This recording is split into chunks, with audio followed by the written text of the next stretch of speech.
दोस्तों नमस्कार। राजनीति भी कमाल की चीज है।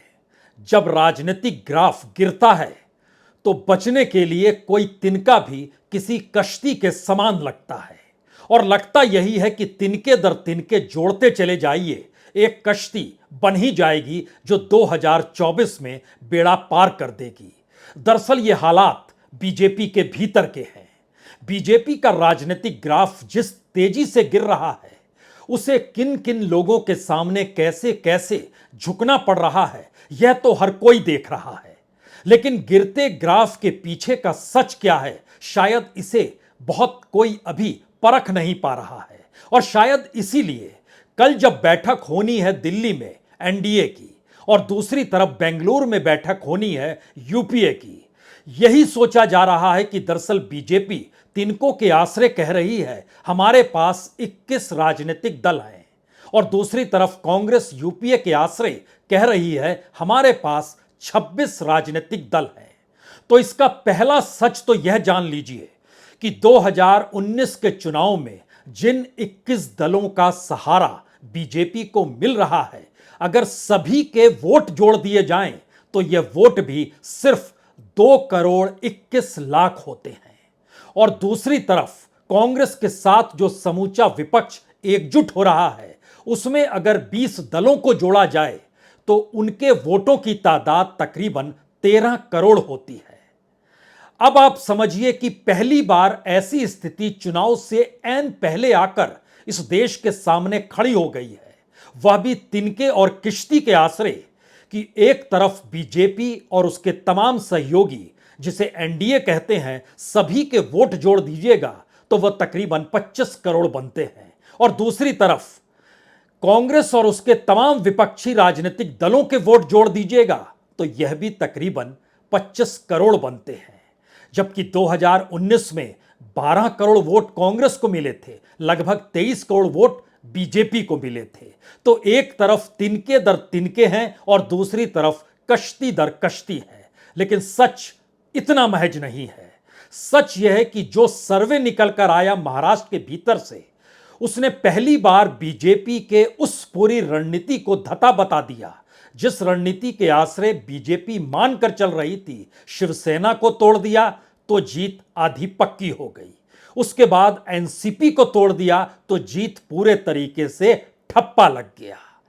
यानी जिस गठबंधन के आश्रय कांग्रेस को लग रहा है कि वो सत्ता तक पहुंच सकती है, उस गठबंधन में सेंध लगाकर बीजेपी मान रही है कि दरअसल उसे जीत मिल सकती है। इसका सच क्या है, इसके सच को समझिए और इस बात को आज समझने की कोशिश कीजिए। इस गिरते ग्राफ की वजह क्या है। महाराष्ट्र के भीतर याद कीजिए 3 महीने पहले कहीं जिक्र अगर हम आपसे करें तो मई के महीने में साकाल ने जब सर्वे किया था तो उसने बीजेपी को जो वोट दिए थे वो तकरीबन 33.8% थे। लेकिन अब 14 जुलाई को जो सर्वे किया, एक झटके में ये वोट 26.8 पर आ गए। यानी बहुत साफ है कि 8% वोट कम हो गए। ये 8% वोट गए कहां पर? ये 8% वोट चले गए अजीत पवार के हिस्से में, यकीनी तौर पर, क्योंकि अजीत पवार को 5.7% वोट यह सर्वे दे रहा है 14 जुलाई को। और शिवसेना जो कि एकनाथ शिंदे की है, उसके वोट परसेंटेज भी जो पिछली बार मई के महीने में 5.5% था वो घटकर 4.9% हो गया। यानी बीजेपी की रणनीति बड़ी साफ थी कि शिवसेना को तोड़ो, एनसीपी को तोड़ो और वोट अपने साथ लेकर आओ और फिर उस आंकड़े को छू लो जिस आंकड़े के आश्रय कभी 50% तक वोट महाराष्ट्र में लिए थे जब शिवसेना पूरे तरीके से साथ खड़ी थी। लेकिन स्थिति अगर इस सर्वे के आश्रय परखें तो जुलाई के महीने में 37.4% बीजेपी, टूटी हुई शिवसेना, टूटा हुआ एनसीपी जो बीजेपी के साथ है 37.4% बनते हैं। और दूसरी तरफ जो जुलाई के महीने में ही एनसीपी और शिवसेना को लेकर जो उद्धव ठाकरे और शरद पवार को लेकर जो आंकड़े बतलाए गए, उसमें मई के महीने में उद्धव ठाकरे के पास 12.5% थे, उसमें 0.2% का इजाफा होता है और 12.7% होते हैं। लेकिन शरद पवार अपने तौर पर जो 15.3% इससे पिछले चुनाव में पाए थे वह जरा सा घटते हैं और 14.9% पर आ जाते हैं। यानी कोई बहुत बड़ा घाटा ना तो एनसीपी वाले शरद पवार को, ना ही शिवसेना वाले उद्धव ठाकरे को। 5-5% का जो इजाफा हो रहा है वो एक झटके में शिवसेना वहां से गायब हो गई।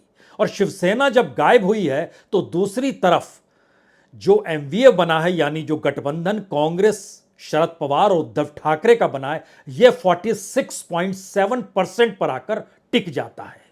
यह खतरनाक स्थिति इसलिए भी है क्योंकि ऐसा ही गठबंधन बिहार के भीतर था, जहां पर नीतीश कुमार बीजेपी के साथ थे तो 40 में से 39 सीटें बीजेपी और गठबंधन ने जीत ली, जिसमें पासवान की पार्टी लोक जनशक्ति पार्टी भी थी। लेकिन एक झटके में नीतीश कुमार जब निकल गए और उसकी एवज में जो जीतन राम मांझी आए, उपेंद्र कुशवाहा आए, इनके दोनों के वोट को मिला दीजिएगा तो महज 5% वोट। और जैसे ही इन आंकड़ों को आप समझने की कोशिश कीजिएगा, वैसे ही आपके जहन में यह सवाल आएगा कि बिहार में जिस एनडीए जो नीतीश और पासवान के साथ 2019 में बीजेपी थी, उस समय उसको 53% वोट मिल रहे थे।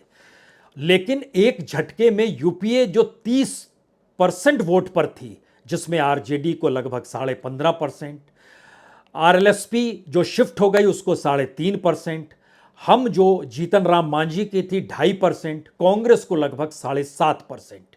यह परिस्थिति 30% थी तो हार तो मिलना ही था, तो एक ही सीट जीत पाई अपने तौर पर वहां पर कांग्रेस, लेकिन बाकी सबका सुपड़ा साफ हो गया। लेकिन जैसे ही 21.81% लिए हुए नीतीश कुमार वहां से निकलकर आरजेडी और कांग्रेस के साथ खड़े हो जाते हैं तो यूपीए का आंकड़ा 45% पहुंच जाता है और एनडीए का आंकड़ा 37% पर आ जाता है, जीतन राम मांझी और उपेंद्र कुशवाहा के साथ जुड़ने के बावजूद भी।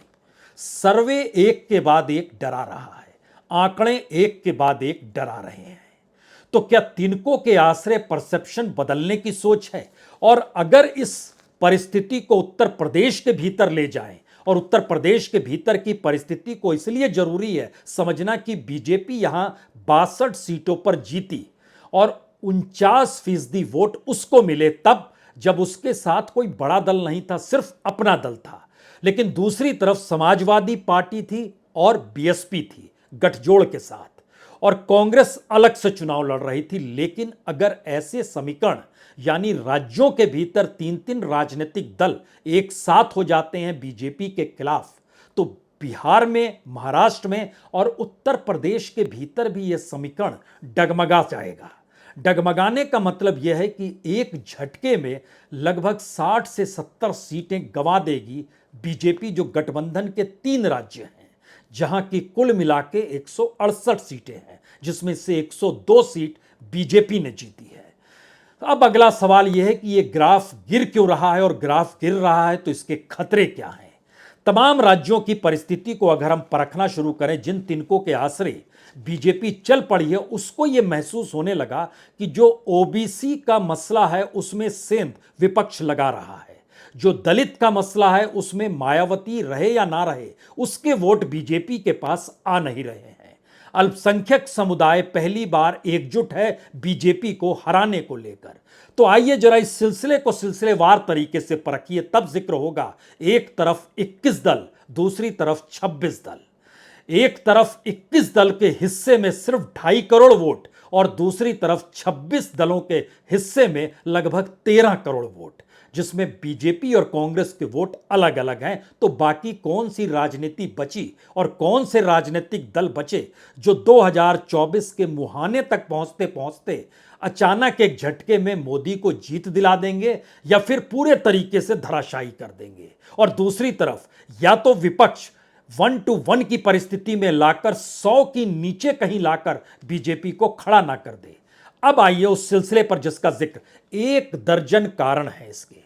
पहला सबसे बड़ा कारण यह है कि 10 साल में सत्ता विरोधी हवा, यानी एंटी इनकम्बेंसी की स्थिति कांग्रेस के भीतर समा गई है। उसे लगने लगा है कि एंटी इनकम्बेंसी मुश्किल हालात उसके लिए पैदा करेगी।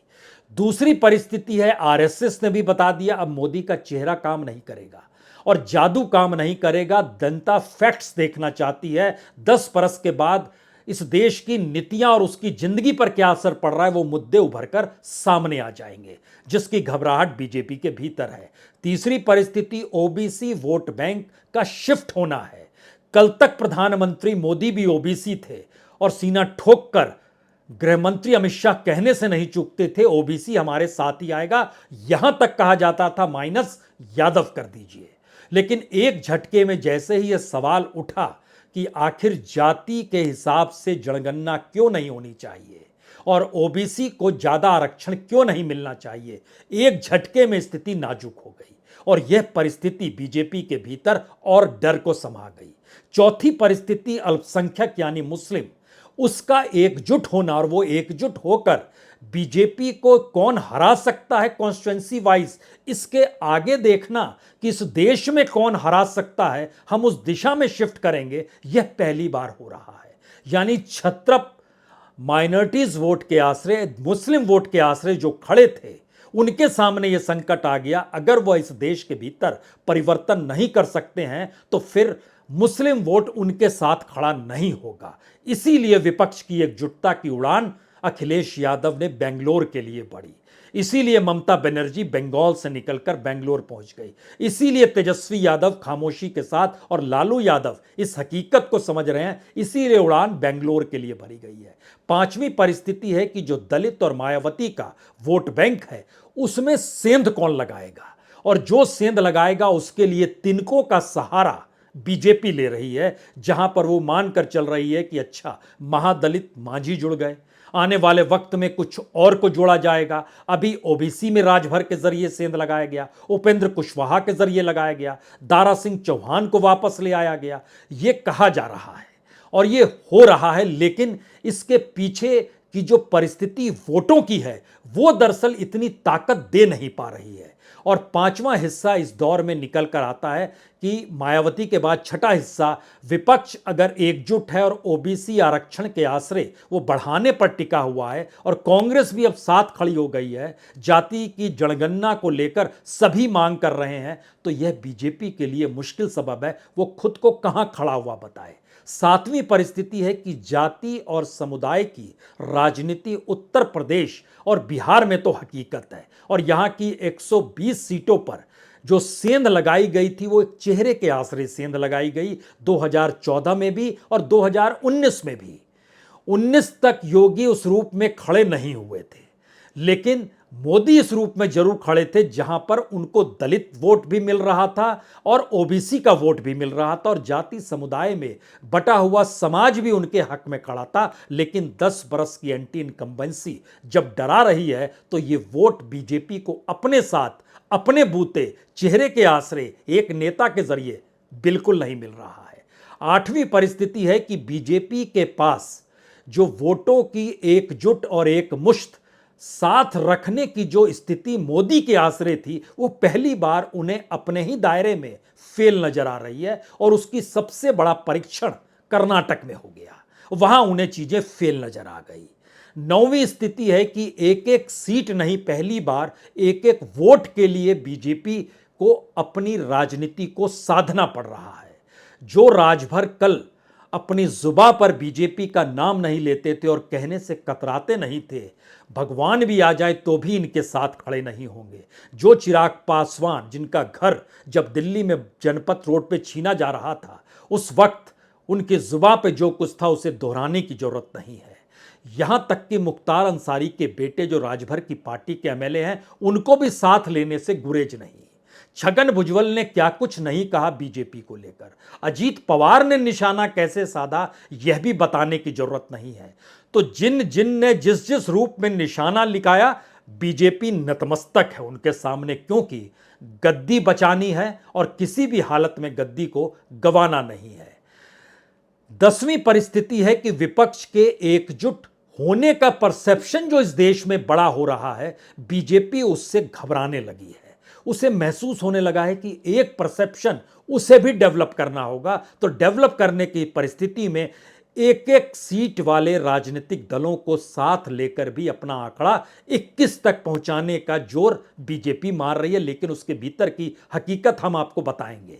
उससे पहले मुद्दों पर आ रहे हैं चूंकि, तो 11वां मुद्दा इसके आगे का है कि बीजेपी खुद को 10 साल की सत्ता हमने संभाली है और देखिए हम ही ताकतवर हैं, अब यह बताने की स्थिति में नहीं है और उसकी पूरी राजनीतिक रणनीति एक झटके में चली गई है। इस 10 साल को आप भूल जाइए और याद कीजिए 10 बरस से पहले 60 बरस तक जब कांग्रेस की सत्ता थी तब इस देश में कितने गड्ढे खोदे गए। यानी इस 10 बरस में जो कुछ हुआ उसको जनता भूल जाए, यह डर और खौफ एक झटके में बीजेपी के भीतर आकर समा गया है। 12वीं परिस्थिति है कि जो पुराने साथियों को खोजा जा रहा है और अपने बूते सत्ता ना मिलने का दर्द जो खुले तौर पर अब इजहार किया जा रहा है, तो वोटर के बीच भी कहीं यह मैसेज तो नहीं चला गया कि वह भी अब पुरानी परिस्थितियों को खोजने लगे और मान ले कि 2014 के बाद की स्थिति उसके लिए एक ऐसा झटका थी जिसमें अच्छे दिन किसके आए ये दूर की बात, लेकिन 10 बरस बीतते बीतते क्या बीजेपी के बुरे दिन की यह शुरुआत हो गई? यह सवाल बीजेपी के भीतर है, लेकिन उसके इन सवालों के साथ 3 बड़े सवाल हैं। पहला सवाल, जिनको वो साथ ले रही है उन जातियों के वोट शिफ्ट होंगे या नहीं होंगे, क्योंकि उन जातियों से जुड़े हुए वोटरों की सामाजिक आर्थिक स्थिति बेहद त्रासदीदायक है।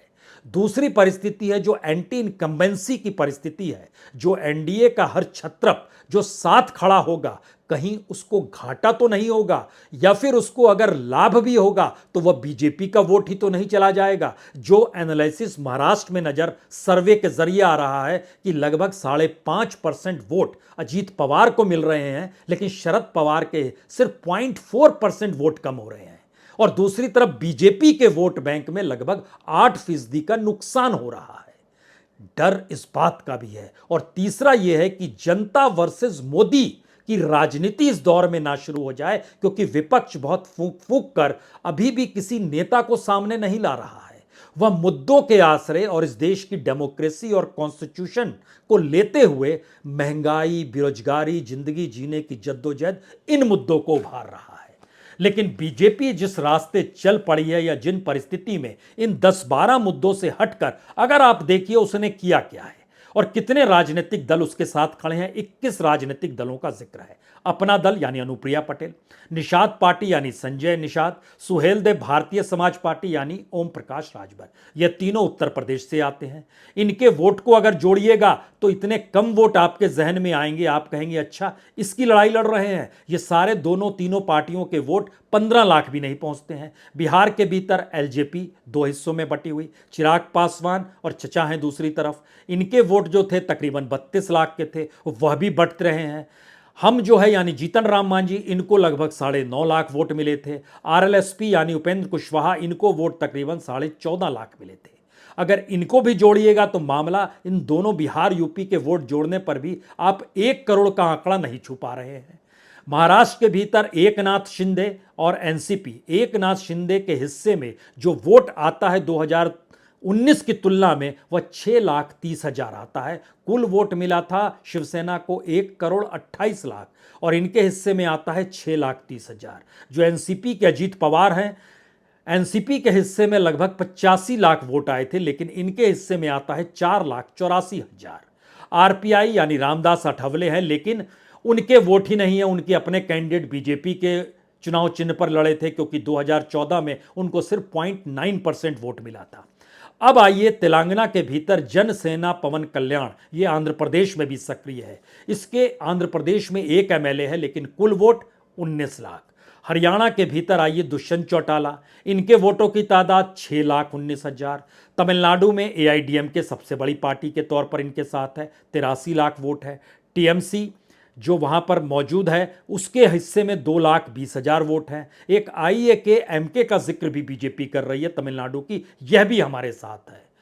आजसू है झारखंड के भीतर में 6.5 लाख वोट हैं। असम में प्रफुल्ल महंता यानी एजीपी हैं, साथ में 14,80,000 वोट हैं। मेघालय पीपुल्स पार्टी, नागालैंड में एनडीडीपी जो वहाँ के मुख्यमंत्री रेफ्यू रियो हैं, सिक्किम में एसकेएफ है, मिजोरम में मिजोरम नेशनल पार्टी है। इन तमाम राजनीतिक दलों को मिलाइएगा तो लगभग 5.5-6 लाख वोट से आगे नॉर्थ ईस्ट के वोट इनके हिस्से में गठबंधन के आश्रय आते नहीं हैं। अब यहां पर एक बड़ा सवाल यह है कि अगर 20-21 राजनीतिक दलों के पूरे वोट बैंक को मिला दिया जाए, इनके जितने वोट मिले थे तो वह थे 2,21,03,544, यानी 2.25 करोड़ वोट इस 21 राजनीतिक दलों के हैं। एक झटके में यह समझ लीजिए कि अगर आप सिर्फ ममता बनर्जी की पार्टी देखिएगा तो उसको 2.5 करोड़ वोट मिले थे, डीएमके को देखिएगा तो 1,43,00,000 वोट मिले थे। इसके बाद एनसीपी और शिवसेना की मौजूदगी माइनस अजीत पवार माइनस एकनाथ शिंदे दोनों मिलाइएगा तो यह भी तकरीबन 2 करोड़ के हिस्से में वोट आता है। सवाल यह है कि जिन तिनकों के सहारे जोड़ा गया उसमें अभी भी कई ऐसे राजनीतिक दल हैं जिनको साथ कैसे लाया जाए, इस उहापोह के भीतर बीजेपी फंसी हुई है। मसलन टीडीपी एक बड़ी ताकत के साथ है, लगभग 2.25 करोड़ वोट के साथ। टीआरएस साथ देगी लेकिन अपने बूते रहेगी, 76 लाख से ज्यादा वोट हैं। ये सारे वोट लोकसभा के हैं। अकाली दल अभी भी ना नुकुर कर रही है, इंतजार कल तक करना होगा, उसके पास 37 लाख वोट है। वाईएसआर साथ खड़े हैं लेकिन वह भी अपने बूते हैं, तकरीबन 1.5 करोड़ वोट खड़े हैं उनके पास। जो नवीन पटनायक है बीजू जनता दल के, उनके पास भी 1 करोड़ के लगभग वोट हैं लेकिन वो अपने बूते रहेंगे। इस पूरे राजनीति के भीतर एक नाम बार बार छूट जाता है, वो मायावती का है। मायावती का राजनीतिक गठबंधन अगर बीजेपी के साथ होता है तो बीजेपी को लाभ होगा, इनकार नहीं किया जा सकता है, क्योंकि उनके वोट की तादाद 2 करोड़ 22 लाख है और उनका वोट बैंक अपने तौर पर बना रहता है।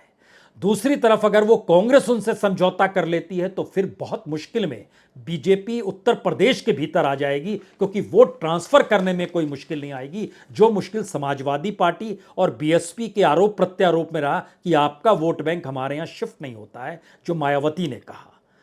इन बातों को जिक्र करते हुए समझिए कि गठबंधन की परिस्थिति अभी भी बची हुई है, लेकिन बीजेपी उस परसेप्शन को तोड़ने की दिशा में निकली है कि दरअसल लोग यह ना सोचें कि समूचा विपक्ष कांग्रेस के साथ जाकर खड़ा हो गया। इसीलिए एक एक राजनीतिक दलों को वो साथ ले रही है, जिनके पास किसी के पास 10 लाख वोट है, किसी के पास 15 है, किसी के पास 50 लाख वोट है। इस परिस्थिति को जोड़ते जोड़ते वह चल रही है।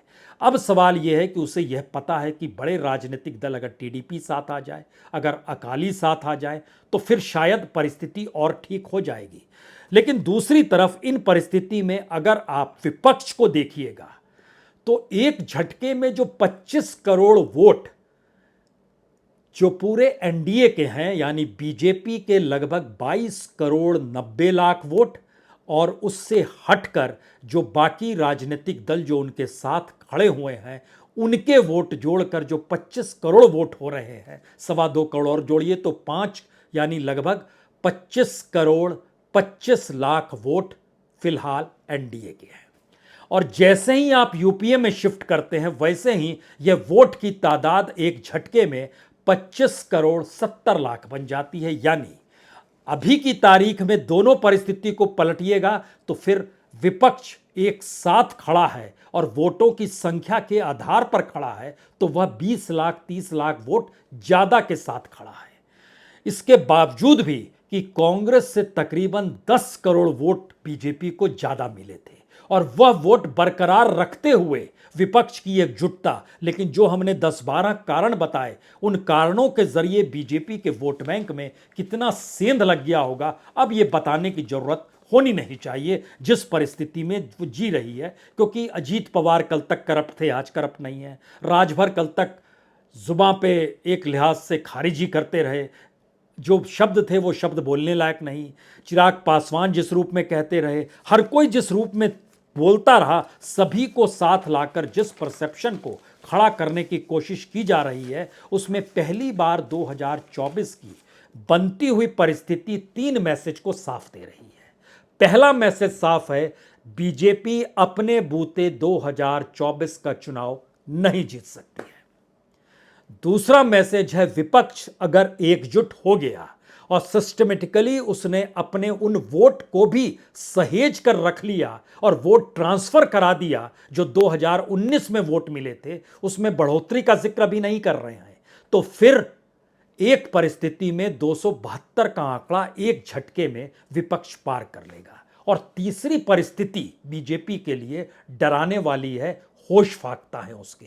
अगर इस दौर में एंटी इनकम्बेंसी की सेंध लगी, अगर ओबीसी में सेंध लगी, अगर दलित वोट साथ नहीं खड़ा हुआ, अगर मुस्लिम एकजुट होकर उसको हराने में जुट गया, अगर राजनीतिक तौर पर छत्रपों के वोट बैंक कांग्रेस में और कांग्रेस के वोट बैंक छत्रपों के साथ खड़े होने की स्थिति आ गई, तो फिर यकीन जानिए एक झटके में समूची एनडीए ढहढाकर 150 के नीचे आ जाएगी।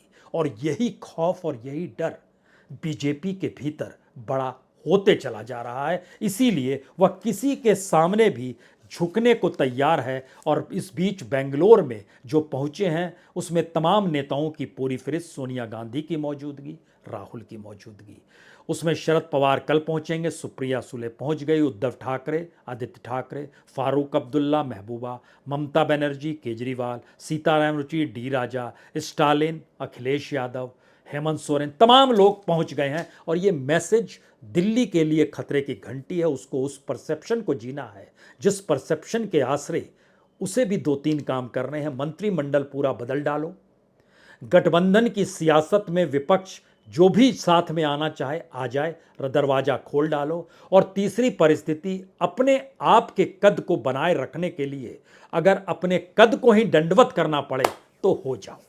अब देखना है इस राजनीति का सिरा कल कहां पकड़ में आता है, क्योंकि कल बेंगलोर में भी और कल दिल्ली में भी दोनों जगहों से बैठक का असल हिस्सा निकल कर आएगा। तो इंतजार करते हैं कल तक। बहुत बहुत शुक्रिया, बहुत बहुत शुक्रिया।